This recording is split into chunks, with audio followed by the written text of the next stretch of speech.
Innal hamdalillah nahmaduhu wa nasta'inuhu wa nastaghfiruh wa na'udzu billahi min shururi anfusina wa min sayyiati a'malina may yahdihillahu fala mudilla lahu wa may yudlil fala hadiya lahu.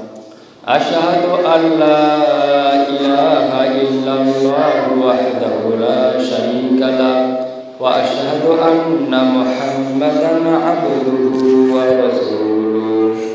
Ya ayyuhalladzina amanu taqullaha haqqa tuqatih wa la tamutunna illa wa antum muslimun.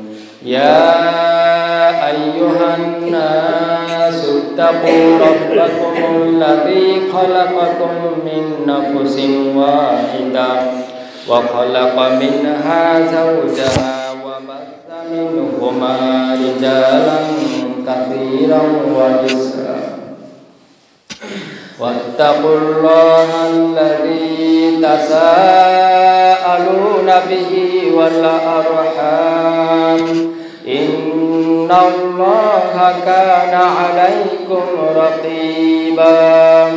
Ya ayyuhalladzina amanu taqullaha wa qulu qawlan sadida yuslih lakum a'malakum wa yaghfir lakum dhunubakum wa man yuti'illaha wa rasulahu faqad faza fawzan 'azima. Qala Allahu ta'ala fi kalamihil majid wa sultanihil hamid. A'udzu billahi minasy syaithanir rajim. Ya ayyuhalladzina amanu in tuti'u fariqan minal ladzina utul kitab yaruddukum ba'da imanikum kafirin. Wa qala an-nabiyyu sallallahu alaihi wasallam salasatun ana khasmuhum yaumal qiyamah rajulun a'ta bi thumma qadar wa rajulun ba'a hurran fa akala thamana wa rajulun ista'jara ajiran fastawfa minhum wa lam yu'ti ajra. Rabbi shrah li sadri wa yassir li amri wa hlul 'uqdatam min lisani yafqahu qawli waj'alni waziran min ahli. সম্মানিত উপস্থিতি, প্রশংসা করি আল্লাহ সুবহানাহু ওয়া তাআলার, যিনি আমাদেরকে প্রতি জুমার ন্যায় আজকেও সালাতুল জুমা আদায় করার জন্য মসজিদে আসার তৌফিক দান করেছেন। আমরা বলি আলহামদুলিল্লাহ। দরুদ ও সালাম পেশ করি সাইয়্যিদুল মুরসালিন খাতামান নবিয়্যিন রাহমাতাল লিল আলামিনের প্রতি, যে নাকি আল্লাহ সুবহানাহু ওয়া তাআলা পৃথিবীর মানুষদের জন্য আদর্শিক ব্যক্তি হিসাবে পাঠিয়ে দিয়েছেন, যেনার আদর্শ ও তরিকায় রয়েছে বিশ্ববাসীর শান্তি ও মুক্তি। আমরা সকলেই বলি সাল্লাল্লাহু আলাইহি ওয়াসাল্লাম। আল্লাহুম্মা বারিক আলাই, আল্লাহুম্মা সাল্লি আলাই। প্রিয় উপস্থিতি, আজকে আমরা 14ই ফেব্রুয়ারি শুক্রবারে মসজিদে আসার তৌফিক পেয়েছি, আলহামদুলিল্লাহ। কিন্তু আমাদের এই সন্তানদের মধ্যে কেউ কেউ এই দিনটিকে পাপ কাজে ব্যয় করার জন্য অধীর আগ্রহে দিনটির অপেক্ষা করে। 14ই ফেব্রুয়ারিকে বিশ্ব বেহায়া ব্যক্তিরা ভ্যালেন্টাইন ডে বা বিশ্ব ভালোবাসা দিবস হিসাবে ঘোষণা করেছে। ইহুদি খ্রিস্টানদের ষড়যন্ত্রমূলক কর্মকাণ্ডগুলোর মধ্যে যে ষড়যন্ত্রগুলো তারা মুসলিম উম্মাকে ধ্বংস করার জন্য, তাদের ঈমানকে দুর্বল করার জন্য, তাদের ঈমানি শক্তিকে ভেঙে চুরমার করে দিয়ে এই জাতিকে দাস বানানোর জন্য করে থাকে। এই ইহুদি খ্রিস্টানরা মুসলিম উম্মার মাঝে ষড়যন্ত্রমূলক এই ভ্যালেন্টাইন ডে ভালোবাসা নামক একটা দিবসের আবিষ্কার করেছে এবং তাদের মাঝে এটা প্রতিষ্ঠিত করেছে। কোরআনুল কারীমের অনেক অনেক আয়াত রয়েছে যেখানে আল্লাহ সুবহানাহু ওয়া তাআলা নারী এবং পুরুষের পর্দা নিয়ে কথা বলেছেন। এছাড়াও আরো একাধিক আয়াত আছে যেখানে আল্লাহ তাআলা মুসলিম উম্মাকে সমস্ত ধরনের অশ্লীলতা বেহাপনা থেকে দূরে থাকার কথা বলেছেন। এছাড়াও আরো কিছু আয়াত আছে যে আয়াতগুলোতে আল্লাহ তাআলা এই জাতিকে জেনা ব্যভিচার থেকে দূরে থাকতে বলেছেন। সে জায়গায় এই জাতির মাঝে এই ইহুদি খ্রিস্টানরা অশ্লীলতা, জেনা ব্যভিচার, এছাড়াও আরো বেপরদামূলক যত কর্মকাণ্ড আছে সমস্ত কর্মকাণ্ডের সমাবেশ ঘটায় এই দিনটিকে কেন্দ্র করে।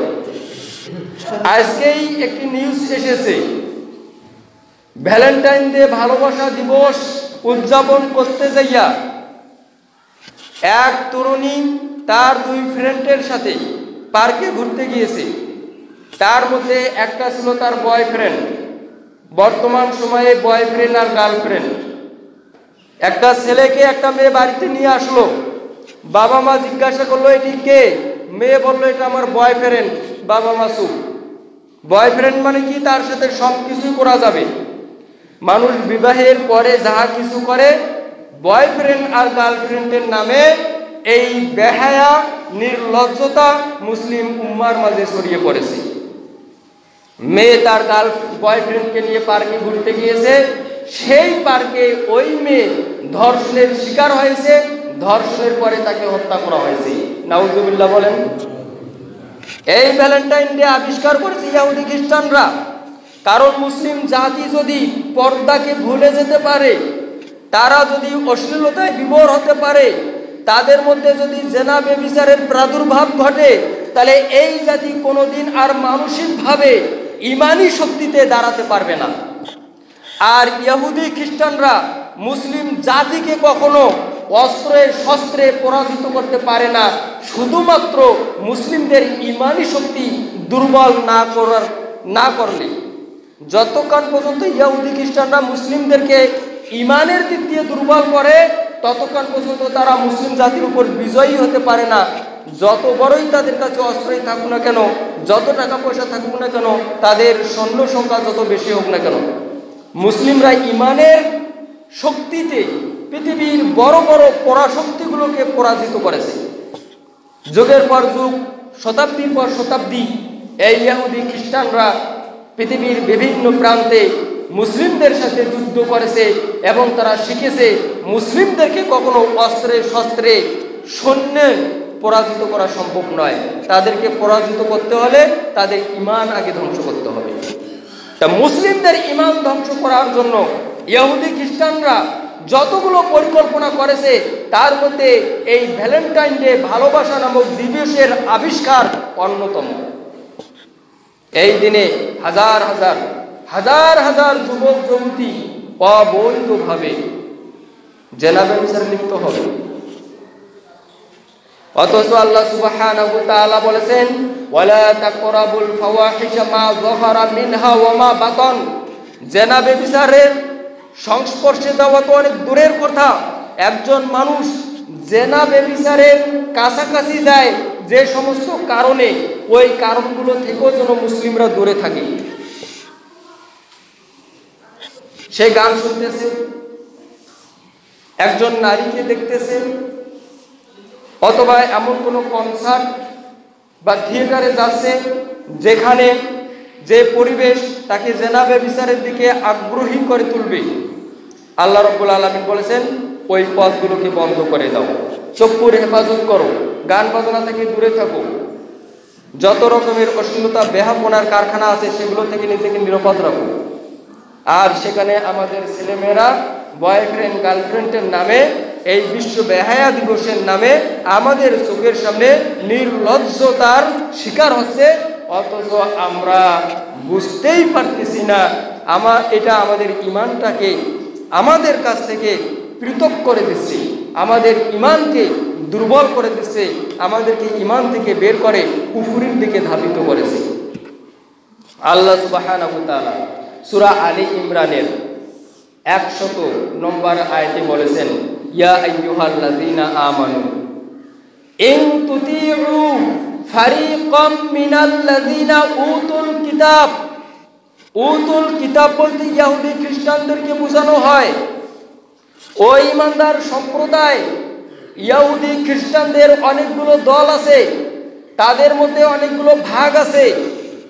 যদি তোমরা ইহুদি খ্রিস্টানদের কোন দলের আনুগত্য করো, তাদের শিক্ষানীতি, তাদের অর্থনীতি, তাদের সংস্কৃতি, তাদের খেলাধুলা, তাদের বিনোদনের যতগুলো পথ ও পন্থা রয়েছে, পদ্ধতি রয়েছে, এই সমস্ত বিনোদন, তাদের দিবস, তাদের শিক্ষানীতি, তাদের অর্থনীতি, তাদের রাজনীতি, যে কোনো দিক দিয়ে হোক না কেন, যদি তোমরা আহলে কিতাবদের ইহুদি খ্রিস্টানদের অনুসরণ করো, তাদের সংস্কৃতি, তাদের খেলাধুলা, তাদের বিনোদন তোমাদের নিজেদের মধ্যে নিয়ে আসো, ইয়ারুদ্দুকুম বা'দা ঈমানিকুম কাফিরিন, তাদের এই অনুকরণ তোমাদেরকে ঈমান থেকে বের করে কুফরির দিকে নিয়ে যাবে। নাউজুবিল্লাহ বলেন। তাহলে ইহুদি খ্রিস্টানদের শিক্ষানীতি আমাদের এই মুসলিম ভূখণ্ডে প্রতিষ্ঠিত আছে, ইহুদি খ্রিস্টানদের অর্থনীতি আমাদের এই ভূখণ্ডে প্রতিষ্ঠিত হয়েছে, ইহুদি খ্রিস্টানদের রাজনীতি আমাদের ভূখণ্ডে প্রতিষ্ঠিত হয়েছে, ইহুদি খ্রিস্টানদের বিনোদন, তাদের সংস্কৃতি আমাদের ভূখণ্ডে প্রতিষ্ঠিত হয়েছে। কিছুদিন আগে 31 নাইট ডে চলে গেল, এটাতে মুসলিম উম্মাহ নিজেকে বিবহর করে দিয়েছিল। তারা রাত দিনকে একাকার করে বিভিন্ন ধরনের অনিসলামিক কর্মকাণ্ডের মাধ্যমে এই দিনটিকে অতিবাহিত করেছে।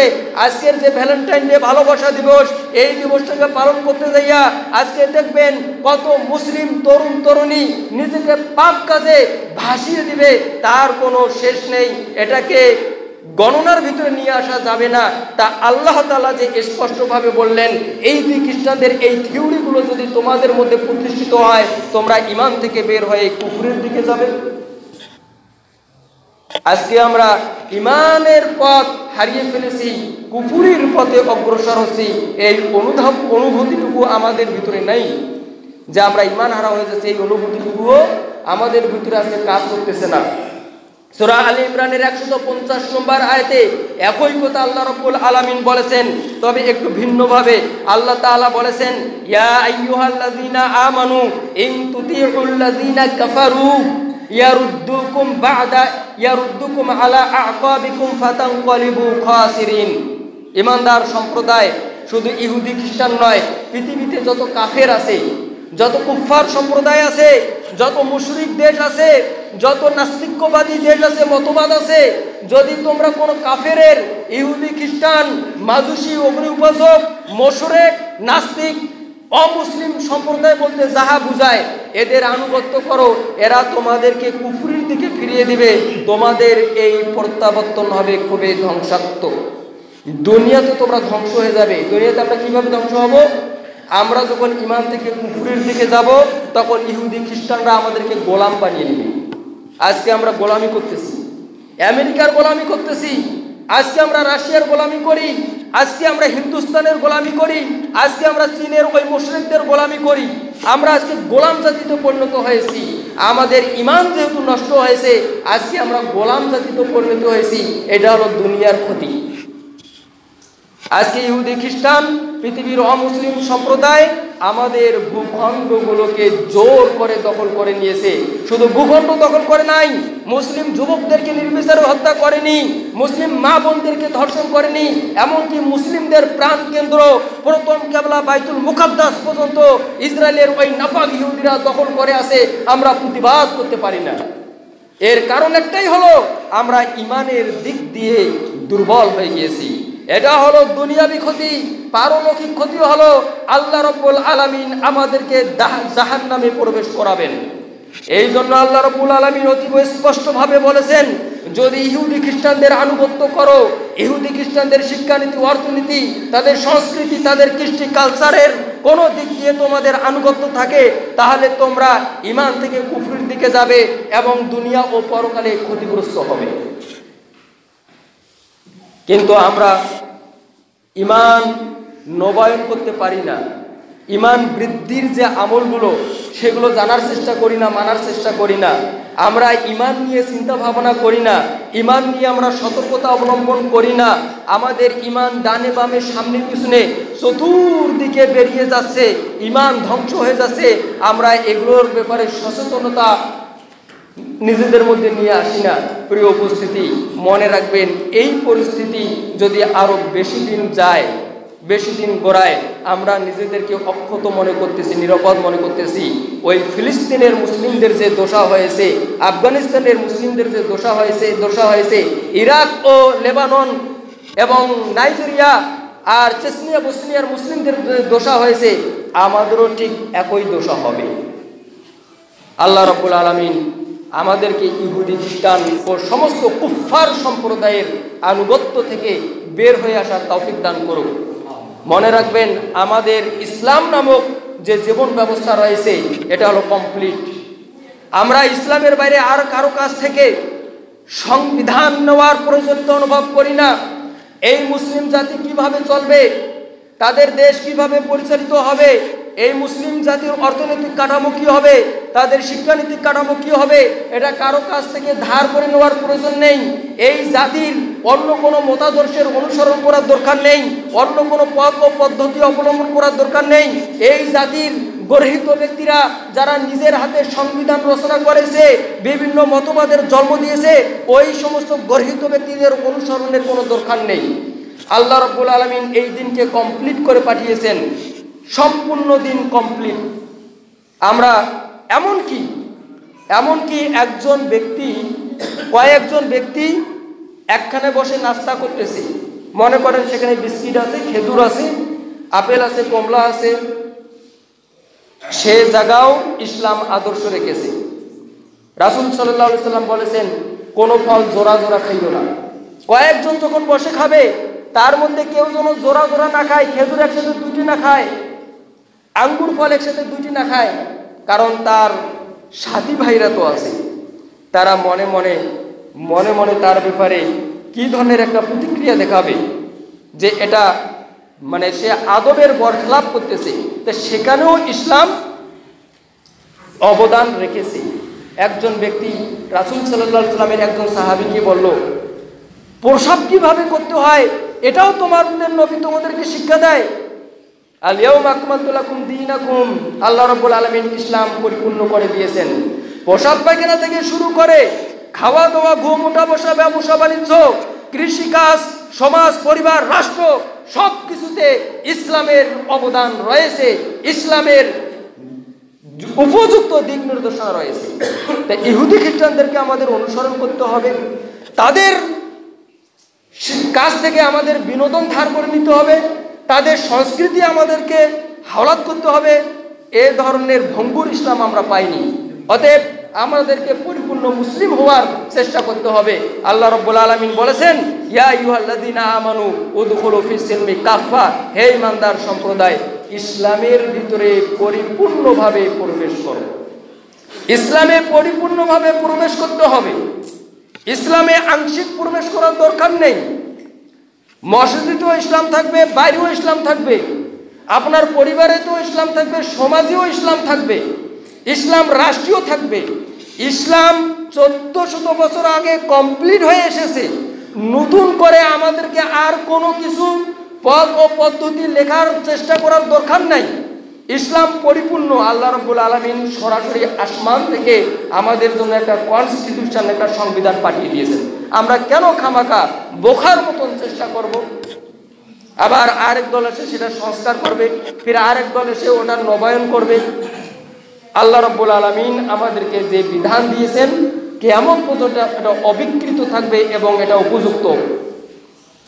এটার কোনো পরিবর্ধনের যোজন বিয়োজনের প্রয়োজন নাই। অতএব আমরা ইহুদি খ্রিস্টানদের খপ্পরে পড়ে তাদের ষড়যন্ত্রের শিকার হয়ে ঈমান হারা যাতে না হই এই দিকে সতর্ক থাকব।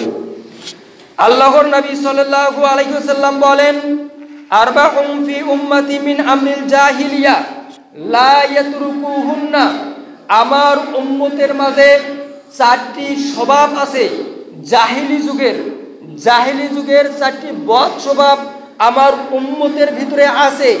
লা ইয়াতরুকুহুন্না, যারা কিয়ামত পর্যন্ত এই 4টি স্বভাব ছেড়ে দিতে পারবে না।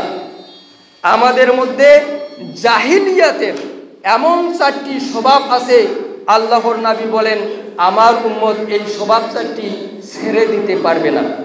জাহিলি যুগে মানে অমুসলিমদের স্বভাব, জাহিলি যুগের মানে ইসলাম বিদ্বেষী সম্প্রদায়ের স্বভাব। এটা মুসলিমদের স্বভাব নয়, এটা মুসলিমদের আদব হবে না, মুসলিমদের এটা শিষ্টাচার নয়। অমুসলিমদের এমন 4টি শিষ্টাচার এই উম্মত আঁকড়ে ধরে আছে যা তারা কখনো ছেড়ে দিতে পারবে না। এর মধ্যে একটি হলো আল ফাকরু ফিল আহসাব, নিজের গুণের, নিজের মর্যাদার, সেটা পদমর্যাদা হতে পারে, বিভিন্ন ধরনের সম্মান হতে পারে, অথবা যে কোনোভাবে হোক একজন ব্যক্তি নিজেকে নিজে গুণান্বিত মনে করে, এই ব্যাপারে গর্ব করে, নিজের গুণের গর্ব করা, আত্মপ্রশংসা করা। আমি এই যে আমিত্ব, আমি অমুক, আমি তমুক, আমি এটা করেছি, আমি সেটা করেছি, আমিত্ব, এই আমিত্ব আমার উম্মত কখনো ছেড়ে দিতে পারবে না। নিজের গুণের প্রশংসা করা আমার উম্মত ছেড়ে দিতে পারবে না। এই ধরনের ব্যক্তি আছে না, তার সাথে একটা কথা বললেই সে নিজের কোনো প্রশংসা করে, এটার উদাহরণ টেনে আনে। হ্যাঁ, যে আমি একজন ব্যক্তি এরকম অসহায় ছিল, আমি তাকে এইভাবে সাহায্য করেছি। তা যাই হোক, আমাদের এইভাবে অসহায়দের সাহায্য করা দরকার। এই যে আমিত্ব, তোমার নিজের উদাহরণটা তুমি সব জায়গায় টেনে নিয়ে আসো কেন? নিজের প্রশংসা করো কেন? নিজের প্রশংসা, আত্মপ্রশংসা, এই জিনিসগুলো জাহিলিয়াতের স্বভাব। নিজের গুণের প্রশংসা করা জাহিলিয়াতের স্বভাব। আত্মপ্রশংসা করা এটা হলো ইহুদি খ্রিস্টান অমুসলিম সম্প্রদায়ের স্বভাব। আল্লাহর নবী সাল্লাল্লাহু আলাইহি ওয়াসাল্লাম বলেছেন এই স্বভাব থেকে বেরিয়ে আসার চেষ্টা করতে হবে। 2, ওয়াত্তানু ফিল আনসাব, বংশ তুলে গালি দেওয়া, বংশকে হেয় করা, দোষারোপ করা, তিরস্কার করা, বংশ তুলে কাউকে গালি দেওয়া, এটা হলো জাহিলিয়াতের স্বভাব। 3, ওয়াল ইসতিসকাউ বিন নুজুম, গ্রহ নক্ষত্র যুগে পানি প্রার্থনা করা, পানি চাওয়া। আজকে আমরা দেখি যখন আসমান থেকে বৃষ্টি হতে একটু দেরি হয়, আমরা বৃষ্টির জন্য অধীর আগ্রহে অপেক্ষা করি। আমাদের মধ্যে অনেকে আছে যারা বৃষ্টির জন্য সলাতুল ইস্তিসকার সলাত আদায় করে, পানি প্রার্থনার নামাজ পড়ে, আল্লাহর কাছে বৃষ্টি চায়। আবার আমাদের সমাজে এই মুসলিম মায়ের গর্ভে জন্ম নেওয়া এমন কিছু কুলাঙ্গার আছে, বৃষ্টির জন্য তারা বিভিন্ন ধরনের জাহেলি কর্মকাণ্ড করে থাকে। এটা আমরা দেখি, হয়তোবা আপনারা অনেকে জানেন না, কিন্তু যারা অনলাইনে জড়িত, ফেসবুক বা ইউটিউব চালায়, তারা দেখবেন যে বিভিন্ন ধরনের সিস্টেম, জাহেলি সিস্টেম আছে। কেউ ব্যাংকের বিয়ে দেয়, আবার বিভিন্ন ধরনের অভিনয় করেন, এগুলো দৃষ্টিগোচরে নিয়ে আসে যে এগুলো করলে নাকি বৃষ্টি হয়। আবার অনেকে বলে যে অমুক অমুক গ্রহ নক্ষত্রের প্রভাবে বৃষ্টি হচ্ছে। এটাও হলো জাহিলিয়াতের স্বভাব। বিশ্লেষণে যাব না। 4 নম্বর হলো নিয়াহা, কেউ মারা গেল, আমাদের মা বোনেরা একেবারে হুলুস তুলুস কান্নাকাটি শুরু করে দেয়। মানে 8-10 জন গিয়ে তাকে বুঝাচ্ছে, সে বুঝতেছে না, যতই বুঝাচ্ছে তার কান্নার গতি ততই বাড়তেছে। আবার অনেক সময় দেখা যায় যে মাথার চুল একেবারে নিজে নিজে ছিটতেছে, কাপড় ছিটতেছে, মাটিতে গোড়া করে দিচ্ছে, আর কান্নার যে কি বাক্য। তার যদি একজন সুশীল ব্যক্তি, বিবেকবান ব্যক্তি, তার এই কান্নার, সে যে কথাগুলো বলে কান্না করে, এগুলো শুনে তার তো হাসি এমনিতেই আসে। অথচ যে কান্না করতেছে, যে মাতম করতেছে, বাবা মারা যাও, আর ভাই মারা যাও, আর স্বামী মারা যাও, যে কেউ মারা যাক না কেন, হৃদয়ে একটা দয়া আছে, এই দয়ার কারণে, মায়ার কারণে, ভালোবাসার কারণে চোখ দিয়ে অশ্রু ঝরবে, এটা স্বাভাবিক। তাই বলে কি মাতম করতে হবে, চিল্লাচিল্লি করতে হবে, আহাজারি করতে হবে, মাথা চুল ছিঁড়তে হবে, পোশাক আশাক ছিঁড়তে হবে? এটা হলো নির্লজ্জতা। আল্লাহর নবী সাল্লাল্লাহু আলাইহি সাল্লাম বলেন এটা হলো জাহিলি স্বভাব। যদি কোনো নারী বিলাপকারিণী মৃত্যুর আগে তওবা না করে, সিরবালুম মিন কতারান, ওই মহিলাকে কিয়ামতের ময়দানে আল কাতরার পোশাক পরানো হবে, ওয়া দিরহুম মিন জারাব, এবং তাকে আরো বিভিন্ন ধরনের কষ্টদায়ক ক্ষত সৃষ্টি হয় শরীরের ভিতরে, এই ধরনের পোশাক পরিধান করানো হবে। দিরহুন মানে হলো ওই বর্ম, লোহার পোশাক যেটাতে জং লেগেছে, এই পোশাক যখন তাকে পরিয়ে দেওয়া হবে, তার শরীরে ঘা হবে। তা যে নারী এইভাবে বিলাপ করে, আহাজারি করে, চিল্লাচিল্লি করে, কান্নাকাটি করে কারো মৃত্যুতে, আল্লাহর নবী সাল্লাল্লাহু আলাইহি সাল্লাম বলেন ওই নারীকে আল কাতরার পোশাক পরানো হবে, আর এই ধরনের ক্ষত সৃষ্টি করে লোহার পোশাক পরিয়ে দেওয়া হবে। 5, আরেকটি হাদিসের ভিতরে এসেছে আরেকটি স্বভাব হলো ওয়াল আদওয়া, সংক্রামক রোগে বিশ্বাস করা। কিছুদিন আগে, কয়েক বছর আগে করোনা গেল। এখন আমরা মনে মনে ধারণা করি যে একজন করোনা আক্রান্ত ব্যক্তির পাশে যদি আমরা দাঁড়াই তাহলে আমাদেরও করোনা হবে, অথবা তার সাথে মুসাফা খাওয়া দাওয়া ইত্যাদি, তার সাথে যে কোনোভাবে মেলামেশা করলে আমাদেরও করোনা হতে পারে, অর্থাৎ তার ভাইরাসটা আমাদের কাছে আসবে, এই ধারণা পোষণ করা।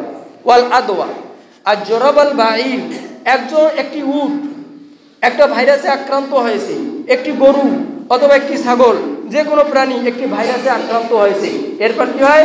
ফা আজরাবা মিআতা, এরপর আরো 100টি উঠে এই ভাইরাসটা সংক্রমিত হচ্ছে। এখন প্রশ্ন হলো যে মান আজরাবাল বাঈরুল আউয়াল, প্রথম যে উট, গরু, ছাগল বা মানুষ ভাইরাসে আক্রান্ত হয়েছে, এই আক্রান্তটা সে কিভাবে হলো? কে তাকে এই ভাইরাসে আক্রান্ত করলো? ভাইরাস নিজে নিজে একজনের থেকে আরেকজনের কাছে যেতে পারে না। অর্ডার লাগবে কার? অর্ডার থাকবে কোথা থেকে? কোথা থেকে অর্ডার আসবে? আল্লাহর পক্ষ থেকে অর্ডার আসবে। তাহলে এই ধারণা পোষণ করা যে ভাইরাস, কোন সংক্রামক রোগ নিজে সংক্রমিত হয়, এটা হলো জাহিলিয়াতের স্বভাব, জাহিলিয়াতের বিশ্বাস, আকীদা। আল্লাহর নবী সাল্লাল্লাহু আলাইহি সাল্লাম বলেন আমার উম্মত এগুলো থেকে বের হতে পারবে না।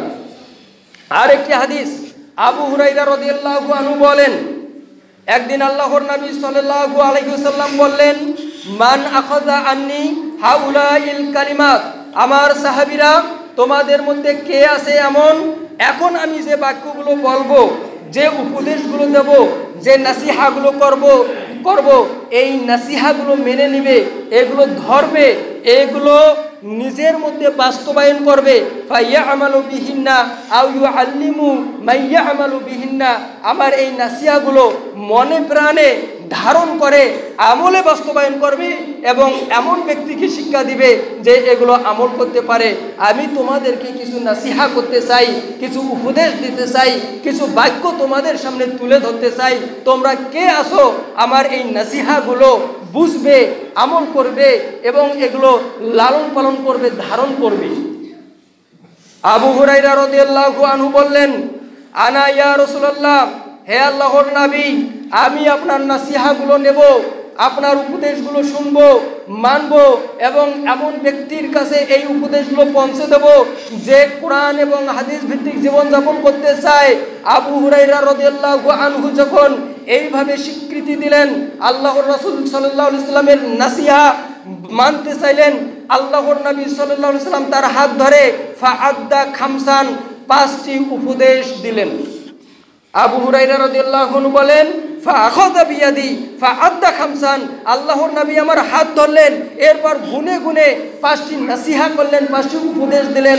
তার মধ্যে সর্বপ্রথম উপদেশ দিলেন, নাসিহা করলেন, আবু হুরায়রা ইত্তাকিল মাহারিমা তাকুন আ'বাদান নাস। ও আবু হুরায়রা, আল্লাহ যা হারাম করেছে, যা নিষেধ করেছে, আসমান থেকে মানব জাতির উপর যে নিষেধাজ্ঞা এসেছে, যে কর্মগুলো মানুষের জন্য হারাম করে দেওয়া হয়েছে, তুমি এই হারাম করা কাজগুলো করবে না। তাকুন আ'বাদান নাস, তাহলে তুমি হবে একজন আবেদ ব্যক্তি, তুমি হবে একজন ইবাদত গুজার ব্যক্তি, তুমি হবে একজন আল্লাহর আবেদ, ইবাদত গুজার, পরহেজগার ব্যক্তি। আমাদের সমাজে আমরা দেখি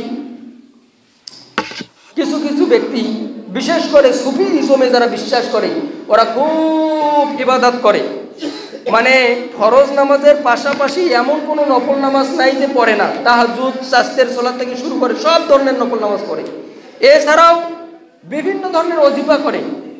আমরা হয়তোবা 33 কাঠি বিশিষ্ট একটি তসবিহ দানা দেখেছি, কিন্তু তাদের কাছে গেলে 1000 দানা পর্যন্ত তসবিহ আছে।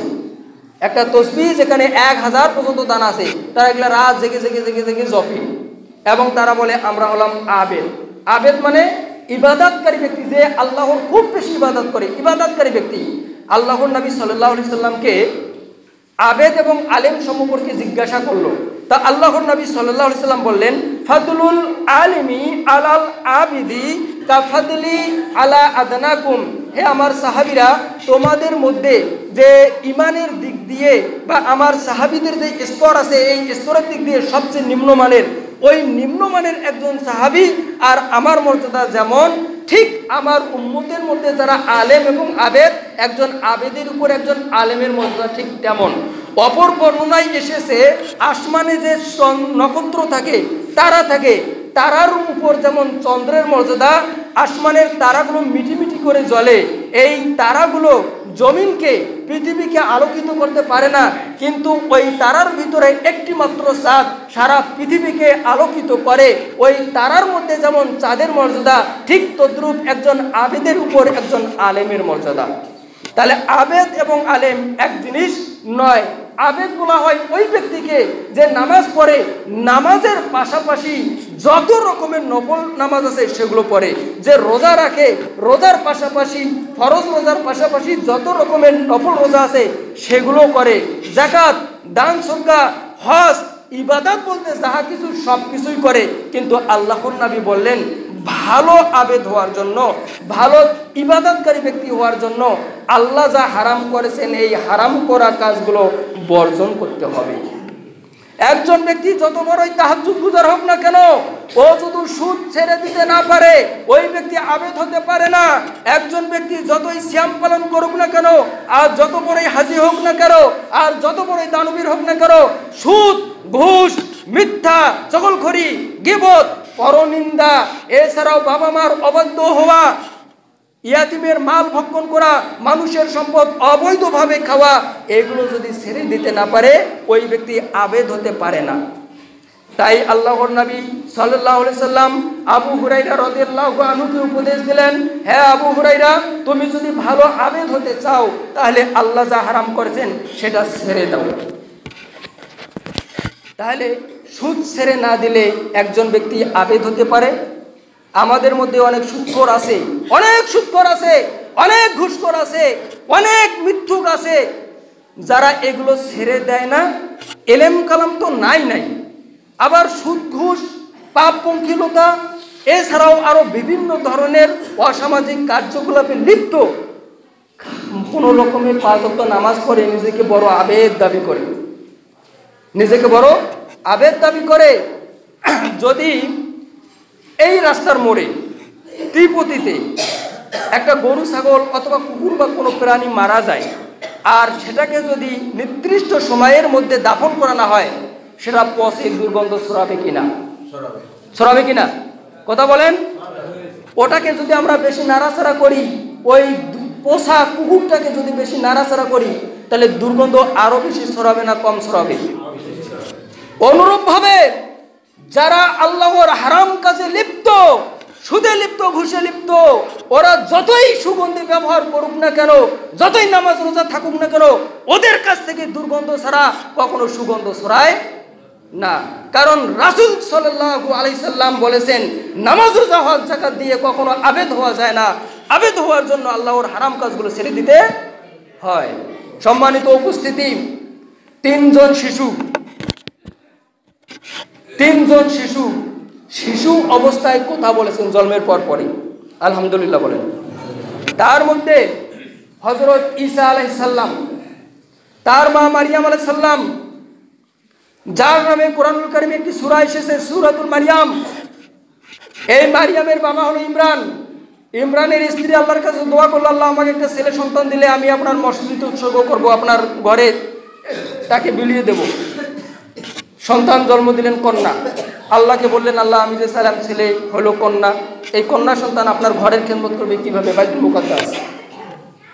সেই কন্যার গর্ভে স্বামী ছাড়া, কোনো পুরুষ ছাড়া আল্লাহ রাব্বুল আলামিন ঈসা আলাইহিস সালামকে নিয়ে আসলেন। ঈসা আলাইহিস সালামের যখন জন্ম হলো, তখন সেই সমাজের মানুষেরা মারিয়ামকে বলল, তোমার মা ভালো ছিল, তোমার বাবা ভালো ছিল, আর তুমি এটা একটা পাপ নিয়ে আসলে। তখন ঈসা আলাইহিস সালাম জবাব দিয়েছিলেন, আমার মা কোনো ব্যভিচারিণী নয়, আমি আল্লাহর আদেশেই আমার মা গর্ভবতী হয়েছে এবং আমি সেই সন্তান। সর্বপ্রথম শিশু অবস্থায় জন্মের পরে কথা বলেছেন ঈসা আলাইহিস সালাম। তার মধ্যে আরেকজন, সে তার মায়ের কোলে আছে, দুধ খাচ্ছে। তার মায়ের সামন দিয়ে একটি সম্ভ্রান্তশালী ব্যক্তি, যার পোশাক খুবই দামি, যে ঘোড়ার দেশে আছে, খুবই ভালো মানের ঘোড়া, দামি ঘোড়া, সে সময় তো ভালো ছিল ঘোড়া।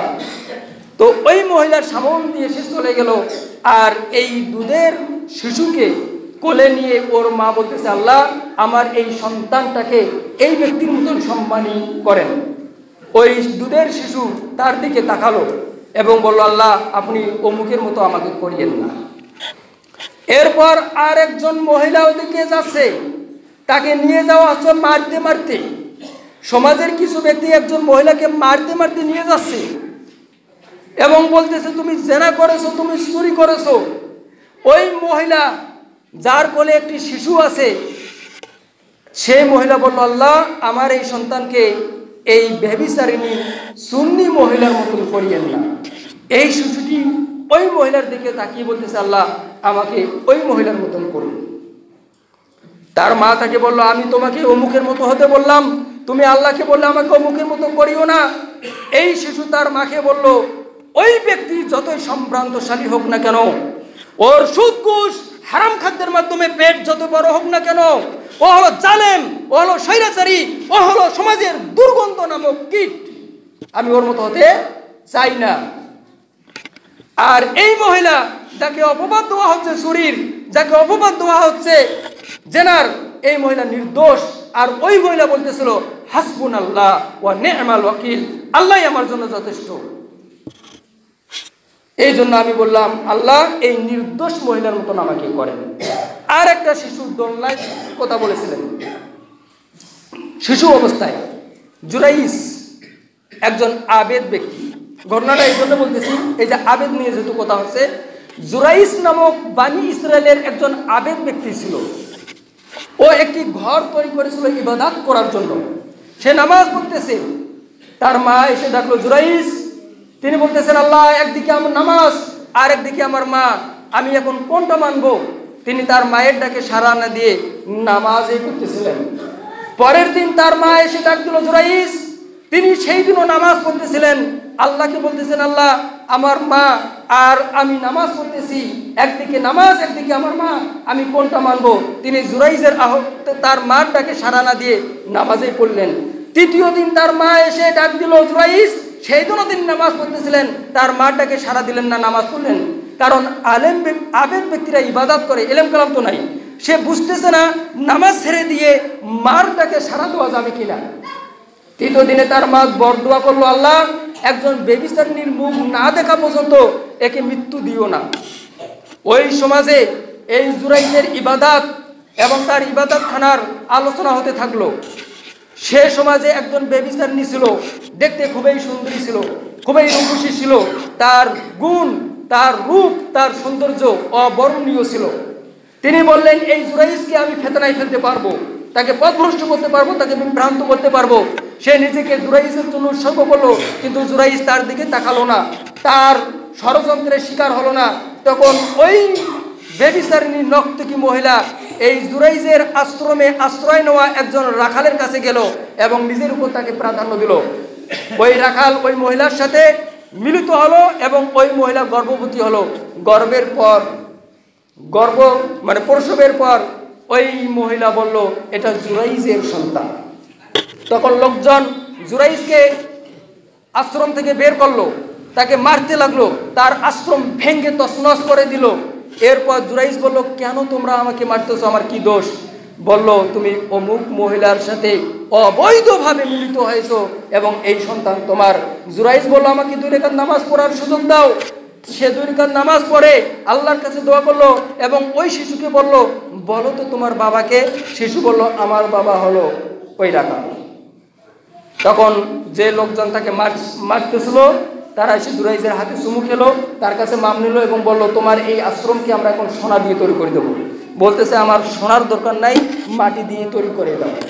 তাহলে এই যে আবেদ ব্যক্তি জুরাইজ আল্লাহর ইবাদত করতো, জেনা, ব্যভিচার, অশ্লীলতা, গান বাজনা আল্লাহ হারাম করেছেন, পাশাপাশি সে এই জেনা, ব্যভিচার, অবৈধ নারী উপভোগ করা থেকে বিরত ছিল। এই জুরাইজ হলো আবেদ। আমাদেরকে এই ধরনের আবেদ হতে হবে। এই জন্য আবু হুরায়রা রাদিয়াল্লাহু আনহুকে রাসূল সাল্লাল্লাহু আলাইহি সাল্লাম সর্বপ্রথম উপদেশ দিলেন, হে আবু হুরায়রা, ইত্তাকিল মাহারিম তাকুন আবাদান নাস, তুমি আল্লাহ যা হারাম করেছে এগুলো ছেড়ে দাও, তাহলে তুমি হবে আবেদ, তুমি হবে মুসলিম, তুমি হবে মুমিন। সুদ খাবে, ঘুষ খাবে, পেট বড় করবে, সমাজে দুর্গন্ধ ছড়াবে, আর বিভিন্ন ধরনের অনিসলামিক কর্মকাণ্ডে বিশেষ করে আল্লাহ রব্বুল আলামিনের জায়গা নিয়ে পরিকল্পনা করবে, তোমার থেকে দুর্গন্ধ ছড়াবে। তোমাকে নামাজ, রোজা, হজ, যাকাতের মাধ্যমে আবেদ বলা হবে না। আল্লাহ রাব্বুল আলামিন আমাদেরকে আবু হুরায়রা রাদিয়াল্লাহু আনহুর মাধ্যমে যে নাসিহা দিয়েছিল, এই নাসিহা উদারভাবে গ্রহণ করার তৌফিক দান করুক, আমরা বলি আমিন। এবং এগুলো যাতে আমরা আমল করতে পারি আর অমুক ব্যক্তির কাছে পৌঁছে দিতে পারি যে এগুলো আমল করতে চায়।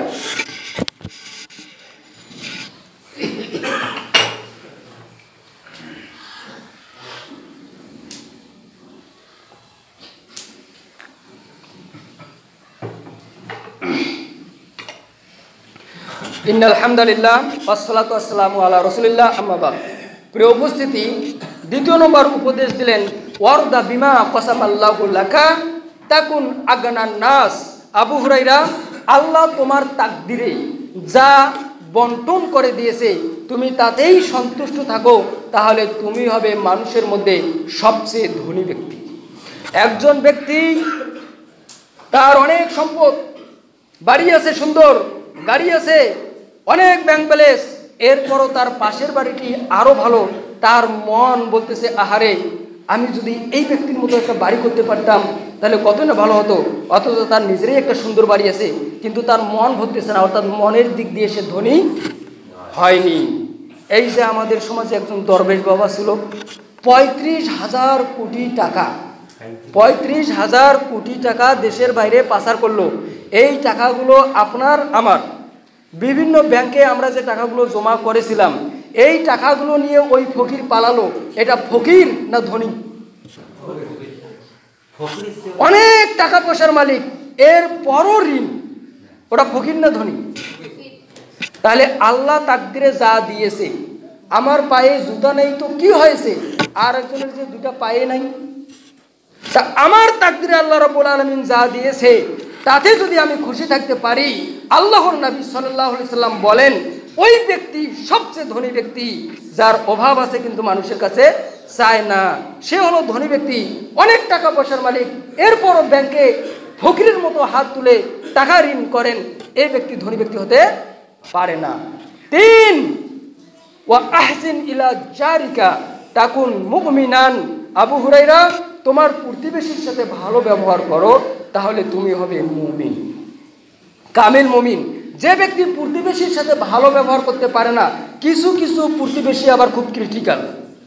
আপনার জমি কেনার অধিকার রাখে আপনার প্রতিবেশী, এখন বাইরের লোক আপনাকে যে মূল্য দিবে আপনার ওই প্রতিবেশী সে মূল্য দিবে না, খুব ক্রিটিক্যাল। আবার এই জমিটা বাইরের লোকের কাছে দিতেও দিবে না, এই ধরনের কিছু ক্রিটিক্যাল ব্যক্তি আছে কিনা? এই জন্য রাসূল সাল্লাল্লাহু আলাইহি সাল্লাম বললেন, প্রতিবেশী যদি ভালো না হয় তাহলে ওই ব্যক্তি তার জীবনের সুখ শান্তিগুলো হারিয়ে ফেলে।